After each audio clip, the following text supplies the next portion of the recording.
Сіздерге 1195 есеп кесте берілген. Осы кестеде бұл формат толтыру керек. Ең бірінші біз білеміз, бірінші сан, екінші сан, үшінші сан.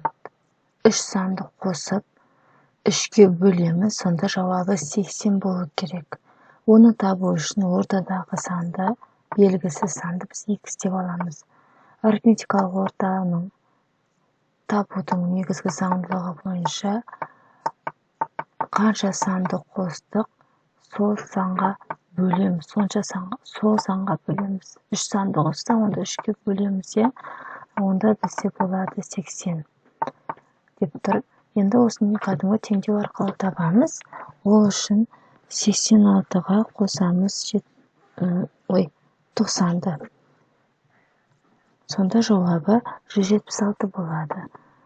176 қосу x те, мұнда бөлімде тұрған бөлу 3, теңдіктің екінші жағына теңдеудің қасиеті бойынша көбейтуге айналады.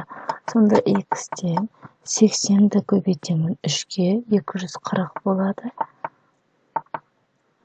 Азайтамын 176-ны. Қосу амалы теңдіктің екінші жағына азайту болып өтеді. Осы жерден x-ті табамын.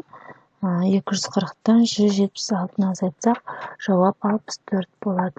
Сонда мына жерде бізде 64 тұру керек екен. Бірінші есеп. Екінші есеп. 58 бүтін оннан 2 қосу 49 бүтін оннан 4. Үшінші сан белгісіз, орнына не қоямын? Әрине x қоямын. Бөлемін. 3 санды қосып отырғандықтан 3-ке. Оның жауабы сонда арифметикалық ортасының мәні 54 бүтін оннан 3-ке тең екен.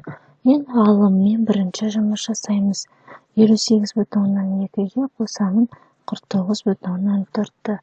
Сонда 107 бүтін оннан 6 қосу x, көбейту теңдіктің екінші жағы, бөлу теңдіктің екінші жағына ол көбейту болып өтеді.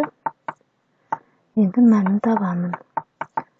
54 бүтін оннан 3-ке 3-ті көбейтемін.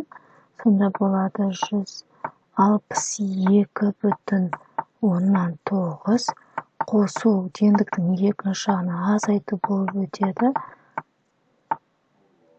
Сонда x-тің мәні 162 бүтін оннан 9-тан азайтсақ, 107 бүтін оннан 6-на 55 бүтін оннан 3 екен. Сонда мына кесте торгөздің іші 55 бүтін оннан 3-ке тең екен. Үшінші есепте кәдімгі арифметикалық ортаны тап деген, яғни 2 бүтін 3-тен 2-ке қосамын, 1 бүтін 4-тен 3-ті қосамын, 3 бүтін 12-тен 1-ді, шыққан нәтижені 3-ке бөлуім керек. Ол үшін мен ортақ бөлім беріп алуым керек. Жай бөлшектің қасиеті бойынша, сонда мұнда 4-тен, мұнда 3-тен беремін. Бүтіндерін қосқанда 2-ке 1-ді қоссам 3, 3-ке 3, 6. Мұнда бөлімі 12 болады. Алымы болса 8 қосу 3-ке 3-ті көбейтсем 9, оған қосамын 1-ді. Сонда 18 болады. 18 бұрыс бөлшек болып қалды. Бұл 7 бүтін 12-ден 6 деген сөз. Енді дәл осыны 3-ке бөлемін. 3-ке бөлу үшін бұрыс бөлшек айналдырып алғаным дұрыс. 7-ні 12-ке көбейтемін. Оған қосамын 6-ны 90 болады. 90 бөлу 3 көбейту болады. 3-тен 1 болады. Қысқарады. Сонда мұнда 1, мұнда 30. Сонда 30 бөлінген 12 шықты. 30 бөлінген 12 бұрыс бөлшек болып қалды. Сонда бұл 2 бүтін оннан 5-ке тең екен.